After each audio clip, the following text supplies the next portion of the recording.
Are we recording? Yeah, lovely. Good afternoon. Welcome to the Social Services Scrutiny Committee on Tuesday, the 18th of April, 2023. Please note that this meeting is being recorded and may be broadcast via the authority's internet site. The images and sound recording may also be used for training purposes within the authority. Agenda item 1, apologies for absence. There's none, I believe we're all here. Agenda item 2, declarations of interest. Do any members or officers have an interest to declare? No. Agenda item 3, Children's Services Carer Strategy. I'll hand you over to Cabinet Member Julia Jenkins. Are you giving the outline of the report? Yeah, lovely.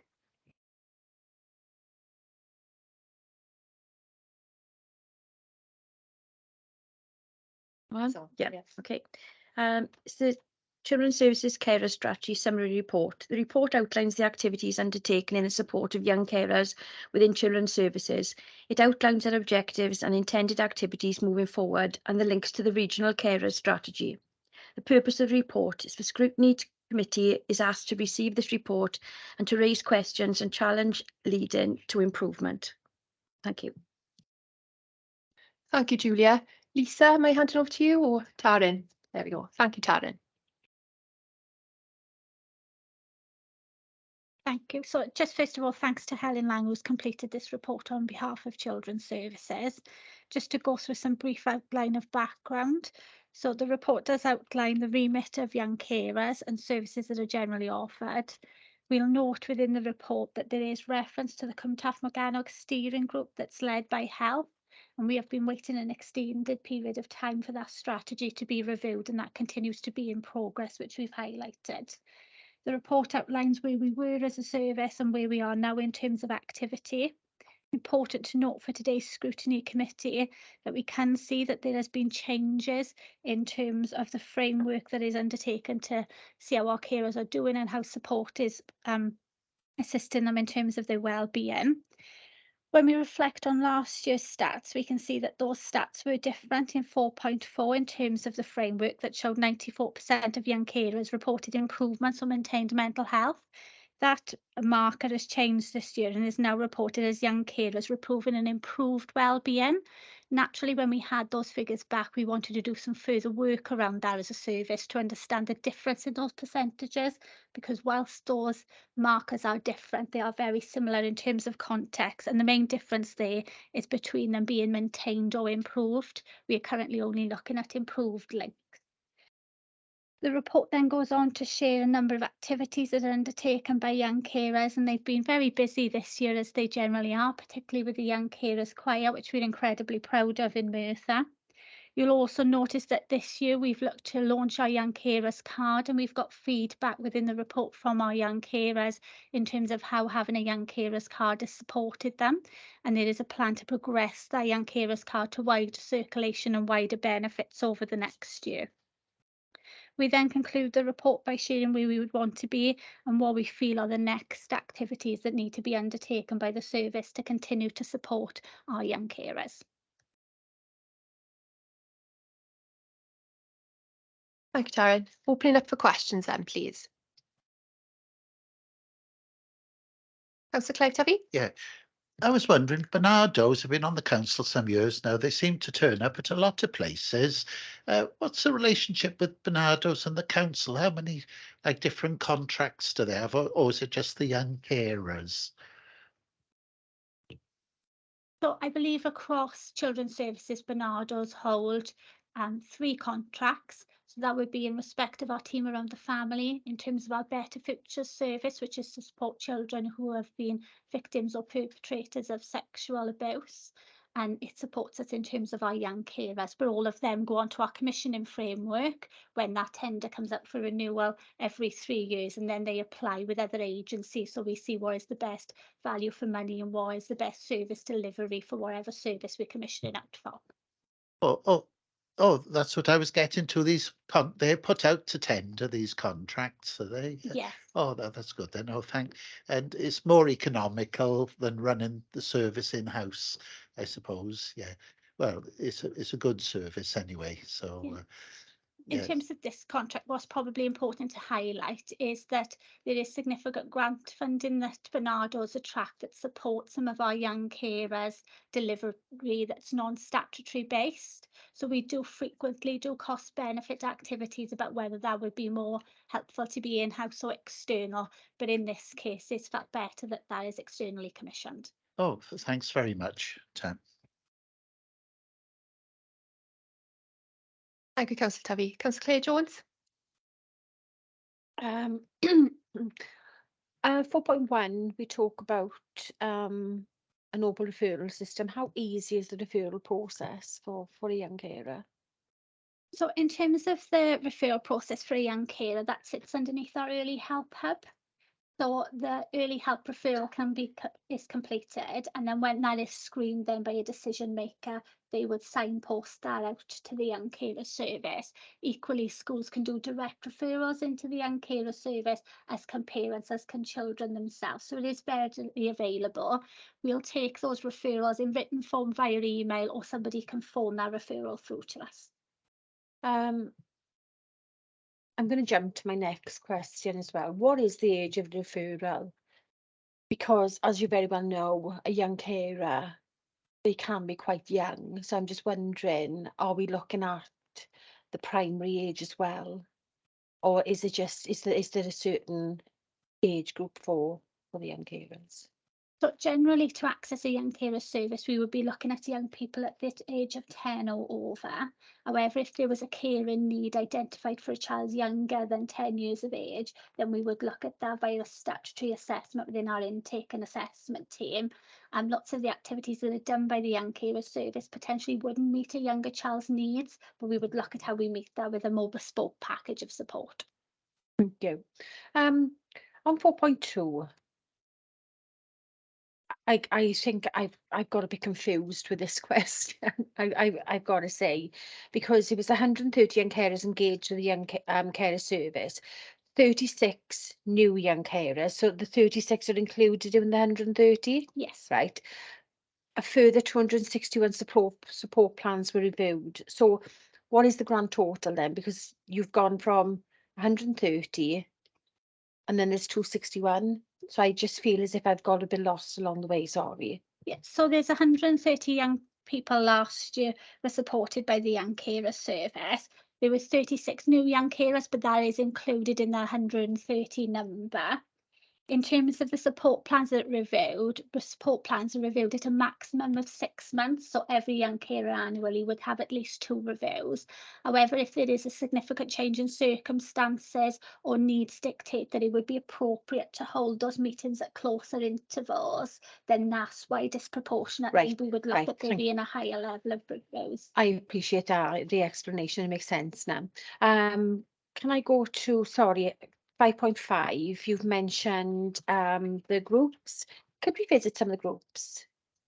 I'm just thinking, you know, because I've looked at some of these groups and I was extremely interested in potentially, like, I'd like to see the Glam Youth Choir, you know, I'd like to just go and visit and just in the capacity of a councillor or scrutiny and just speak with some of the young carers, that's if it's possible.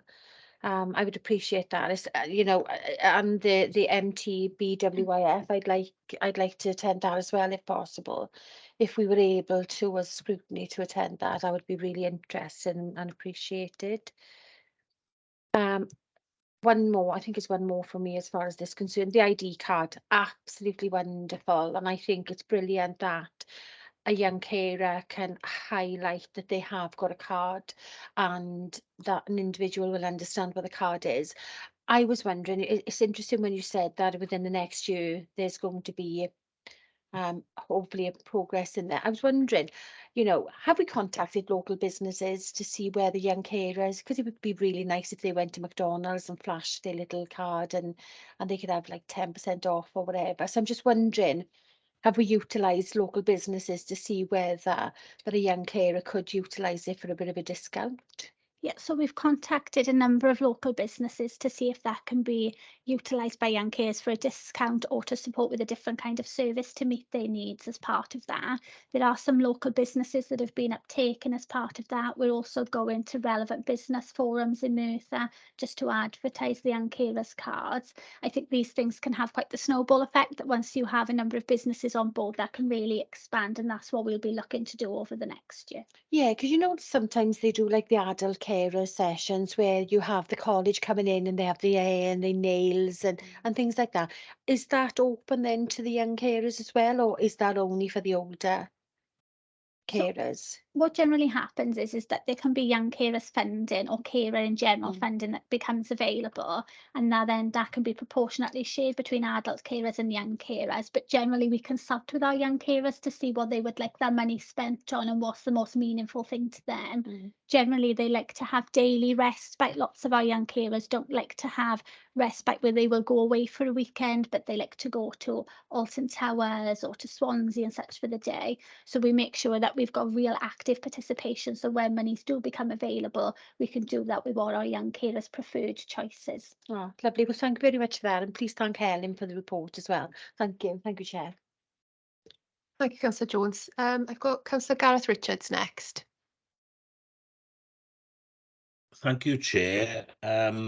My first question relates to paragraph 37, Taryn. It's the new strategy. Is there any sort of end date that this will be produced by, or is it just, obviously I realise it's work in progress, but it can just drag on and on unless some sort of end date is agreed? I think it's really important that we have a day that this needs to be completed by, because we all need to be working underneath that strategy. So we have contacted the relevant leads to ask them what the timescales are and that they can be clearly defined moving forward. And I would be more than happy to share that with Scrutiny when I'm updated. Thank you, Taryn. My other question was the question which Claire asked, because I was totally confused by that paragraph as well, Claire. But so thanks for asking that, because I'm clear now. It's around the paragraph on the ID cards. My final question is, I think you referred to identifying additional carers or more young carers. How do we go about identifying? Is it mainly through where perhaps the department is working with an adult who needs care, or do we go wider than that to identify young carers? The avenues in terms of exploring young carers that are in our community that are not yet known to our young carer service looks at working with adult services to identify carers with adult having care and support. We also have a programme of work with schools to raise awareness for teachers and relevant other links so that they would be more aware, more inclined to signpost people to young carer services. We're also doing some work at schools around the young carers ID cards as a way of informally sharing what a young carer means for young people, so that people may identify themselves and then ask for that support. We've also developed a young carers animation that we will be sharing corporately and will sit on our redesigned website that's due to go live as well for wider public information. Thanks, Taryn. That's fine. Thank you. Thank you, Councillor Richards. I've got a question next, if that's okay. So in 3.5, you've got some points there about principles. I just wanted to ask about the preventative ones where you've got we will work and develop solutions towards preventing problems occurring or getting worse. So like through a Merthyr lens, so what preventative measures in place if there was a quick escalation, what's the wraparound, what's the resilience, what, for that young person? So in terms of taking a preventative lens to this, those principles do cover adult and children's services as a set of principles, but children specifically, that's about really good coordination with our adult services colleagues to look at the demands that are on our young carers and actually how some of those can be met by alternative care packages. It's also about having family group meetings to look at wider family that can support with a caring role so that we alleviate some of those stresses from our young people. But there's lots of really dynamic examples in the service actually how we've looked at things in a more preventative angle. Okay, lovely, thank you. My other questions in relation to like what Gareth touched on in identifying new carers, and I suppose hidden carers. Because I was just having a read of like the census that's been done, and obviously there's a significant kind of hidden stigma attached to parents having alcohol conditions and substance misuse. And obviously the population needs assessment for Merthyr Tydfil, when you put those together, is almost 25% higher than the national rate within Merthyr. So is there any sort of in-reach that you're doing with other external agencies, such as like Barod, in kind of identifying if there's young children in those families? This last year, moving forward, we really wanted to use the Young Carers ID launch event as a way of bringing people in to develop awareness about what a young carer might be or what their circumstances might look like. Unfortunately, that was postponed because that was the 2 days of the year that we had snow that meant that that had to be postponed, but that is planned to go ahead now during this year. We are trying lots of soft information with agencies, so sending out awareness, asking if we can go to team meetings, just for people to have that recognition so that trusted adults or adults within family homes are asking different kinds of questions to identify young carers and then signpost them into services. Okay, great. Councillor Ian Thomas. I think Saren, you more or less answered some of the things I was going to ask. With young carers, so I suppose sometimes they can be caring for more than one person, can't they? The whole family, like the oldest child might have to look after the mother and the younger kids and things like that. Having put your checks and services into play to sort out the family problem, how do you then cope with volatility and like destructive mood swings and things like that, where you don't know what's going to happen next? And how do you help the young carer to cope with that sort of thing? So young carers' needs and what they need from services and actually what their household environment looks like can really change very rapidly. As part of the young carer service, those young carers all have an allocated worker. They all have their own care and support plan that identifies any potential risks and desired outcomes within the household that we're working to, which allows us to have a assessed position about what we think the likelihood of risk and the impact of that might be. However, as we shared earlier, in terms of the care and support plans, if we think there are significant changes in circumstances, we will review those care and support plans far more frequently. Now, underneath those reviews, what services that sit under that family unit can look like can change then quite rapidly. If there was something immediate that meant that there was a safeguarding concern to their young carer or siblings, then we would look for that to come into statutory services to have more intensive support. Thank you, Tara. That's it, Chair, thanks. Thank you, Councillor Thomas. Any other questions? Open up for comments then. Any comments? I have one, if that's okay. A bit long.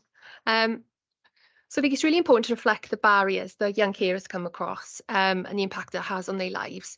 So I've had a look at the previous strategy that was in place just to get a good example of some of those barriers which they've set. Educational problems, bullying, limited opportunities and aspirations, limited social and leisure activities, lack of understanding, restricted friendships, isolation, exclusion, stigma by association, fear what professionals will do, living in silence, health and emotional difficulties, including self-harm, and the unexpected early rise into adulthood. And I think for me, the most important thing I want to comment on is recognition and respect for young carers. You know, they're the front line of support in our communities and need to be recognised and their voices heard. So I think we collectively need to ensure that we all understand their individual role and appreciate the work that they do, sorry, in juggling that demanding role, but still trying to be a young person and not miss out on those opportunities that perhaps sometimes their peers take for granted as well, you know. So yeah, and if there are any opportunities, like Councillor Claire Jones have said, in the future for us as a committee to meet some of the young carers in Merthyr, I think that would be very much appreciated by us. Alright. Yeah. I was involved with the Friends of Thomastown Park for the Halloween and the Christmas event. And then I met the children again then in the Dick Whittington pantomime, and it was lovely to see them all enjoying themselves. I've also seen the animation for the young carers. I did a preview because I know the gentleman that actually did it, and it's really, you know, it's really easy to understand, and I think it'll catch a lot of people's attention that are perhaps not involved with it previously. Okay, next. Any other comments? No. Thank you, Taryn. Okey-dokey.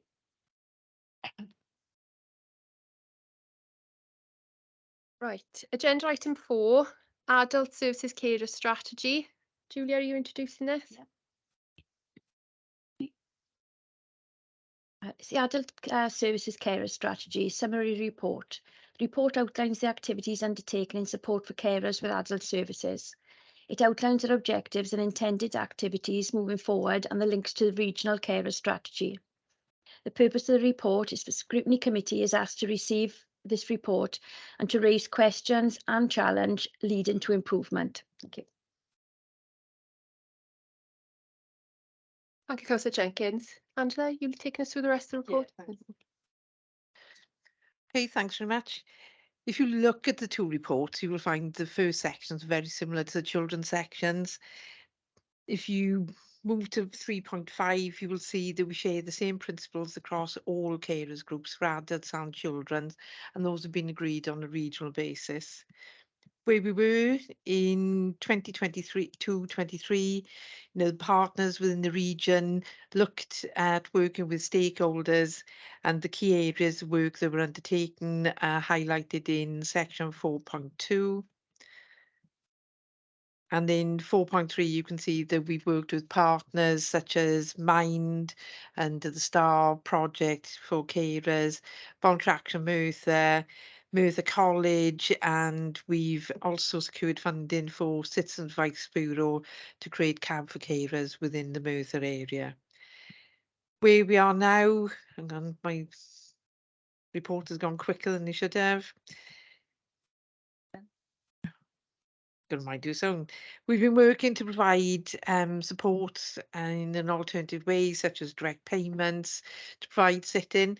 Probably one of the differences you see between support for adult carers as opposed to young carers, to just reflect it, is a lot of the support we provide to adult carers is provided as support to the person cared for.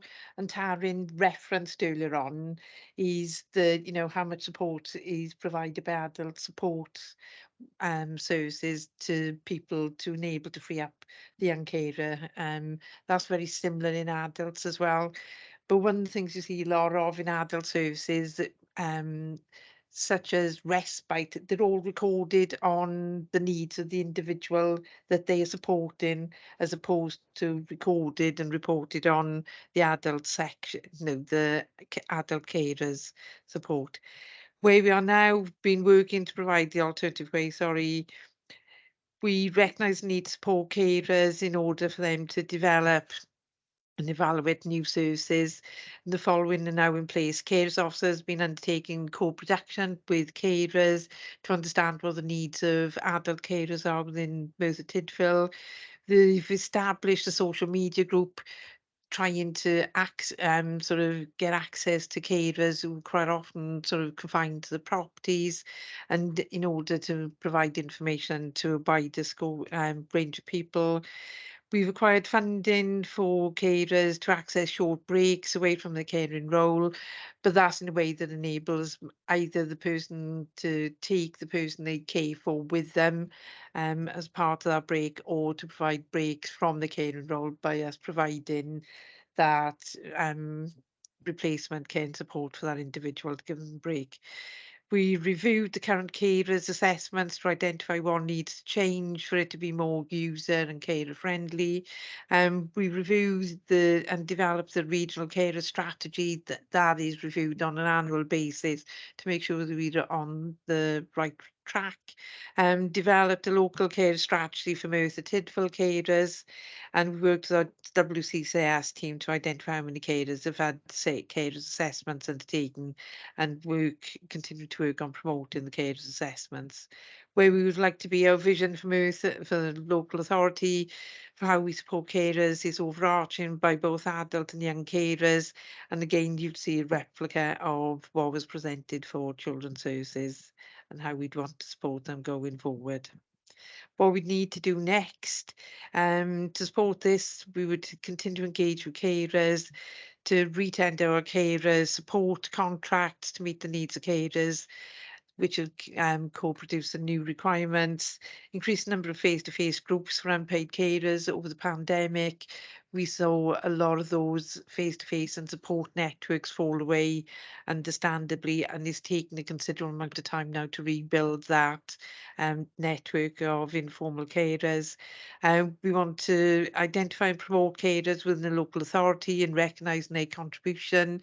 Without them, the number of people who are now able to continue to live in the community would significantly increase, and we would see decrease rather than we would see a significant increase in those people who would be reliant on statutory services for support. Continue to facilitate the carers wellbeing days and raise awareness for unpaid carers, and provide innovative respite for unpaid carers. Any questions? Thanks. Thank you, Angela. Any questions? Councillor Claire Jones. First, can I say again, thank you for the report. I've gone into where it says the funding acquired for carers to access short breaks away from the caring role 5.2. Where is that actually advertised? Because I've been speaking to carers and they are not aware of this. Ask Rachel to respond. Thank you.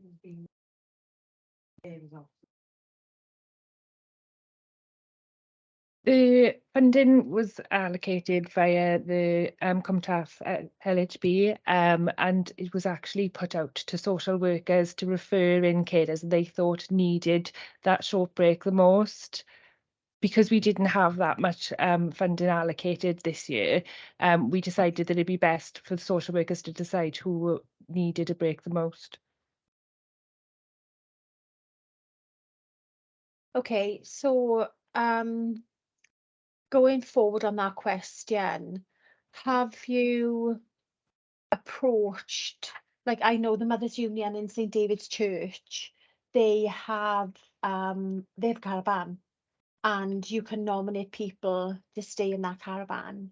And I was just wondering, have you utilised different groups like that potentially could offer some form of respite?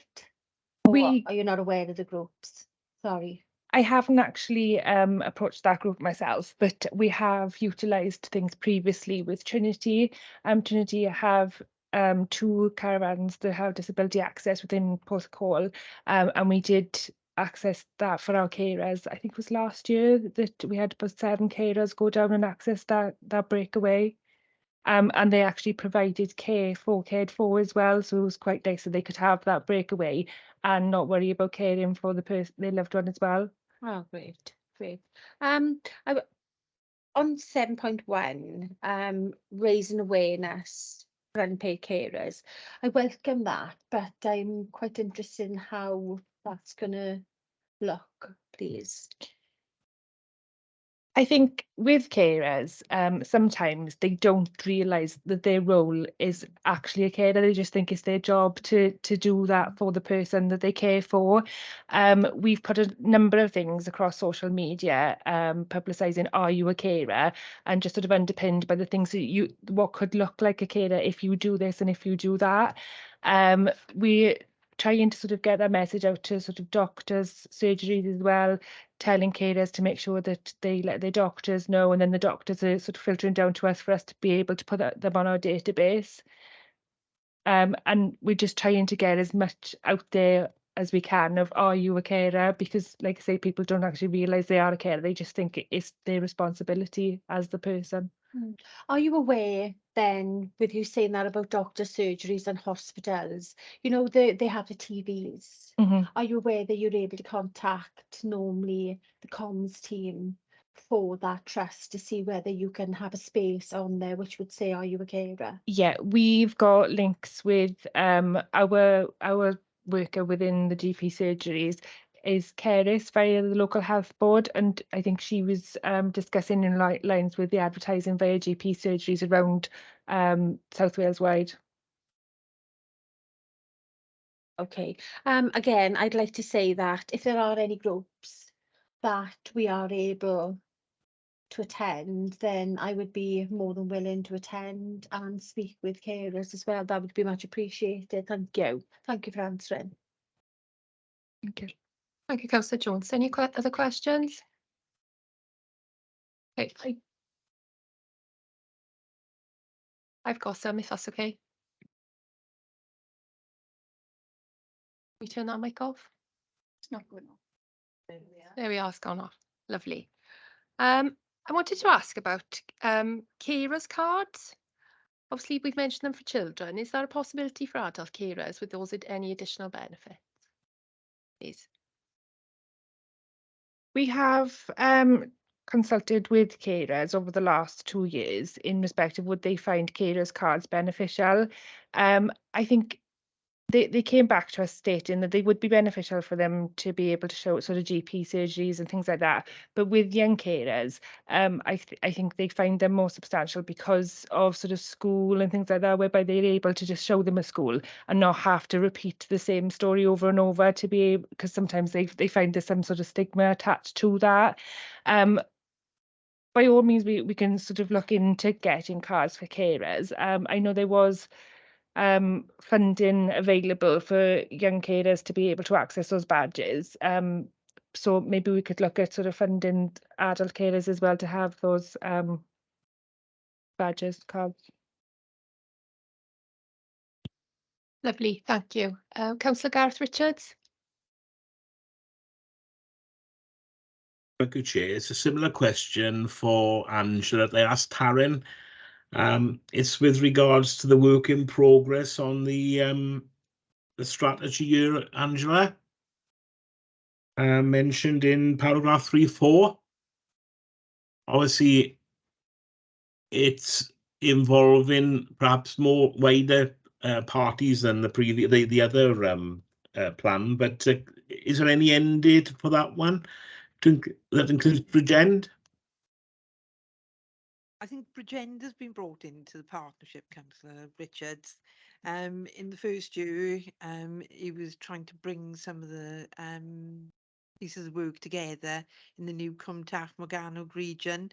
There's a small amount of money allocated, so they have brought it together with some of the key issues and the principles in line with the strategy that you can see in the earlier part of the report. In terms of developing the local carer strategy, I'll hand you over to Rachel for an update on where that is. We've developed the local care strategy and co-produced with carers, and we're just waiting to finalise that. So it should be within the next sort of 3 months that we're able to publicise that out. Okay, thank you both. Chair, I've got a further question, if that's okay. Yeah, Chair? that's fine. That's fine, Councillor Richards. Yeah, thank you. Andrew, in relation to paragraph 5.1, I'm getting confused how direct payments are helping. as I said earlier on, Councillor Richards, in terms of support to carers, for adults especially, we tend to provide a lot of support to the person they care for. Yeah. So what direct payments actually enables them is to use things more flexibly to meet the needs of that individual carer. So for instance, if we put a sit-in service in to relieve the carer of the support requirements, that would have to be fixed based on when that sitter could go. So it tends to be like on Friday or Yeah. Wednesday. And most people tend to ask for the same days anyway, so that will tie in with them going to a specific social event, or they prefer to do the shopping or catch up with their relatives on a certain day. Well, direct payment allows it to be more flexible because as personal assistants, they could say, well, generally I would prefer my support on a Thursday morning. However, with the PA, they might then be able to say, well, can we swap it next week to a Tuesday, or can we swap it the week after to a different day? So it provides more flexibility for the carer to decide when that support is provided to the person they care for. Yeah. Yeah. I follow that now, Angela. Would they have to have the old direct payment package for that though, or could it just be on? Would everything have to be every piece of their care be under direct payment, or just the sit-in type service or In service? all Or honesty, there are quite a few packages care at the moment, Councillor Richards. They're a combination of different parts. So you don't say that all the support needs to be provided through direct payments. You have people who have direct payments, they attend day services, and they may get a community yeah, package as well. So it is built around the needs of the individual yeah, and their choice to do it. In some elements, they prefer that flexibility, while other elements, they prefer it to be more structured. yeah. I think perhaps, Andrew, I'm confused because it's a move on for what it used to be. In many respects, a number of years ago, it used to be all or nothing, really, didn't it? I Uh, think. I think direct payments, in all honesty, the biggest demand coming through direct payments tends to come through children's services, and they transition to Yeah, adults. yeah, And it tends to be more, shall we say, younger adults, so we're not referring to older adults, that tend to have the take up of direct payments far more than older people, who tend to prefer that more structured and know they can pick up a phone and someone will arrange for that support to yeah, be delivered to them. But no, it yeah, is pretty sort of flexible and built around what the individual need is now. yeah. Thanks. Thank you, Angela. And Chair, with your permission, a final question in relation to 7.1, bullet point 1. There's reference to retender in there, the support service contracts. Who's it currently with? It is currently with partly with Mind and partly with Alzheimer's Society. Right. One of the things we want to do, these contracts have been in place for a number of years, and with a different view on the support needs that carers are looking for. They've now, and in conjunction with them, Rachel's worked with carers to see what is the best support that be provided to carers in the community. So that's why they're looking at re-tender in a slightly different way, but it is still around support for carers. Yeah. Thank you, Angela. Thanks so much. Thank you, Chair. Thank you, Councillor Richards. Angela, I've got a question, if that's okay. It's around the term respite. Um, so I read a report from Carers Trust Wales, and it was titled "What a Difference a Break Makes," and obviously they've stressed the negative thought process that the term respite brings, and it's listed it's an association with an alleviation of things which are a burden or something which is unpleasant. So yeah, so I was wanted to ask your feelings around that, because obviously, so I've gone on Myth Council website as well, and obviously you refer to respite, and I was just wondering, is the narrative going to be changed? And I just wanted to gather your thought process around that. I think respite, when you meet with carers, I think when you ask them what further support that would meet their needs. Mostly adult carers will say increased respite. So we haven't changed the language because it's language that people understand. And if you speak to carers, and I'll ask Rach to confirm this, is that they reference it as respite. And I don't think locally we've had a lot of people saying there's negative connotations with that language. But, you know, maybe something as part of the engagement to carers is to ask if it would be more appropriate to use different language. But as it stands now, it's, you know, so most people recognise it as a break as a, from the caring role.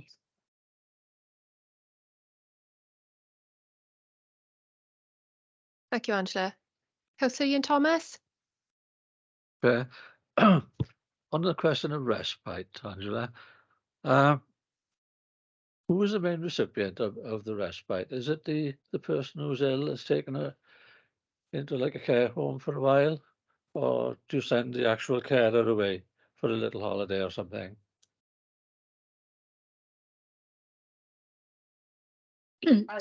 Sorry, I'll answer that one if that's okay. So generally the respite is for the carer, but it would usually involve the person they're caring for going into some form of respite facility. But we are looking to do that more dynamically as well, and that will involve people using direct payments and things to access respite in other ways and short breaks. Right. So, you know, at the minute it's more around the person, you know, the person that's being cared for would access a respite service in order for the carer to have a break from their caring role, and it would be for them to decide then where that break would happen. So we supported somebody prior to Christmas who would normally have accessed respite via our learning disabilities respite provision, whose family were going away on holiday. That wasn't available, so we supported the young person to access respite within her own home with care providers going in to support her, but it meant that her parents could still have a break from their caring roles then. Right, thank you very much. I've got another question. Are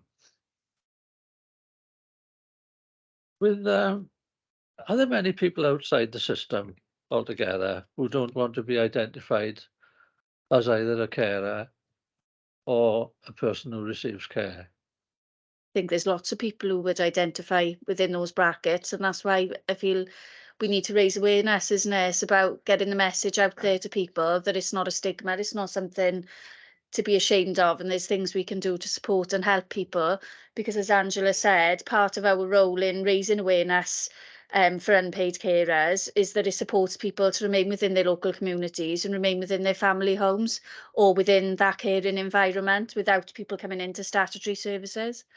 Right, thank you. And just one final quick one. I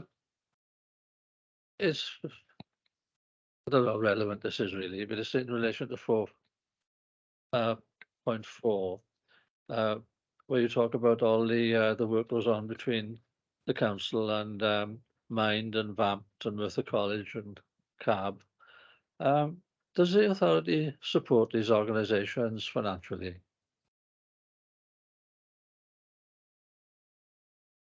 In some ways, yes, we support Voluntary Action Merthyr. We provide some support to carers hubs. We don't provide financial support to CAB. And the short breaks is provided through Welsh Government grants. Right, thank you very much, Angela. That's all, thanks, Chair. Thank you, Councillor Thomas. Any other questions? Opening up for comments then. Any comments? Councillor Just Clyde-Tubby. Yeah, I was just going to say, I work in the hospital and you can see it's a major problem. The carers are bringing their relatives in. They're often at the end of their tether because sometimes it's their mother who's got early dementia that's being abusive all day, week after week. And a lot of these people don't seem to do anything about it. They just carry on looking after them and they don't seem to seek any help at all, really. other families seem to be very well organised, and there may be 3 family members living nearby and they take it in turns. But usually it seems to rest on one person and they don't seem to go on holiday or do anything for years. So I have to take my hat off to them, really. But that's all I was going to say. Thanks. Thank you, Councillor Tuvey. Any other comments? Just one from me, really. I just think we need to recognise there'll be a significant increase in demand for statutory social care services without the support of unpaid carers. I think you've mentioned it, the COVID pandemic caused additional significant pressure on unpaid carers, financial, emotional challenges. I think the term unpaid doesn't really reflect the role because it does come at some cost, doesn't it? Financially, physically, mentally. I'd like to comment the carers are the frontline support in the community, and we need to ensure that the lifeline of short breaks and any support available is given. And like Councillor Tuvey said, you know, he's coming across people in A&E, it's making that contact count, isn't it, and offering that support when we are coming in contact with them. And like we said, they are some of the hardworking unsung heroes in the community. And I think as elected members and professionals that we all raise the awareness and recognise the work that they do. And again, like with the children and young carers, if there's any opportunities in the future as a committee, if we can meet any adult carers who would like to speak to us, that would be a great opportunity. Thank you. Right, lovely. Okay, so moving on to item 5, the forward work programme. So this is the latest version, this is the end of the cycle. So there have been some items deferred to the 13th of June. That was the safeguarding, because there's been a change of staff to the safeguarding role. So we've had a quarterly technical meeting to support the Cabinet Work Programme. And we've also had the self-evaluation workshop on the 4th of April. And we identified some things that we can add to the new cycle. But like, again, this is a living document and it can change. So there's the list of items of consideration, additional items of consideration, things which haven't been met, we'll be looking at on the 16th of May, because we're looking at then, we got a meeting with Cabinet member, with the director, just to have a look at the next work programme. Any questions or comments on the forward work programme? No? Okay. Right, scrutiny referrals, we've had I've had none, but again, we haven't had any in this cycle. But I think it's really important just to remind everybody that if there are any common trends or common issues coming up through casework, just to bring them forward, and we can bring these forward for discussion in this committee. So at this point, officers, you can leave if you want to. You haven't got to, but you can if you want to. Yeah, thank you. Thank you. Thank you.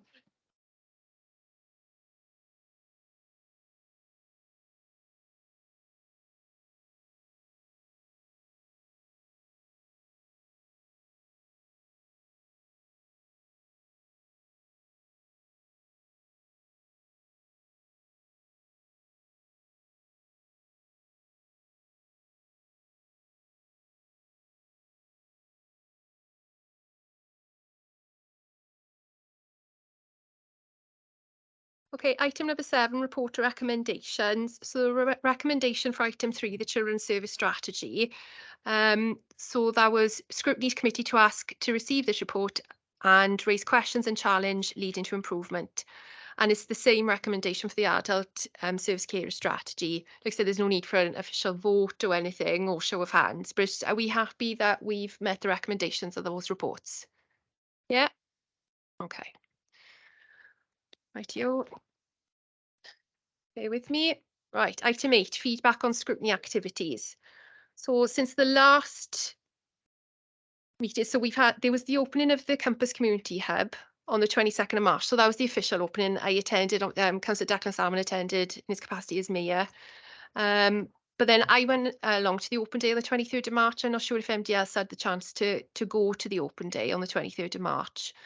And I was just really impressed with it, to be honest with you. And I've had a quick look at what they've got coming up. So today, up there, They've had crafting, bricklaying, outdoor pursuit at Brecon Mountain Centre, ceramics, woodwork and ICT. Tomorrow is an Ogmore coastal walk, more woodwork sessions, small animal care, wellbeing sessions, bricklaying, make your own dog treats and a session on building your own family tree. So that's a wide variety there, and I think it's phenomenal. And I think obviously it's a good signposting place for us to be doing as elected members as well. I don't, has anybody else had a chance to go up there? Yeah, Yeah, this week. yeah, it's great, isn't it? Yeah. And I think like from the staff, they were really, you could see it was tangible, the passion, what the actual work they do and the difference they make. And I was really impressed up there. Yeah. Okay, so the 4th of April, we had the self-assessment workshop. And some of those items will be included in the new cycle. Future visits in the new cycle of forward work programme. Obviously, this will be finalised on the 16th of May, but I think like this cycle, we've tried our best to mirror some of the external visits to kind of match the reports and meet the staff that are actually working in those departments. And I think that would be really good if we all agree to try and continue that. And, you know, if we're available to go on those external visits, I think that would be really good. Okay, item 9. Any other business? I've just got one. It's the first time I've had any other business. So this is an important information needed to be shared for victims of domestic abuse. This is in relation to the emergency test, which is happening on Sunday.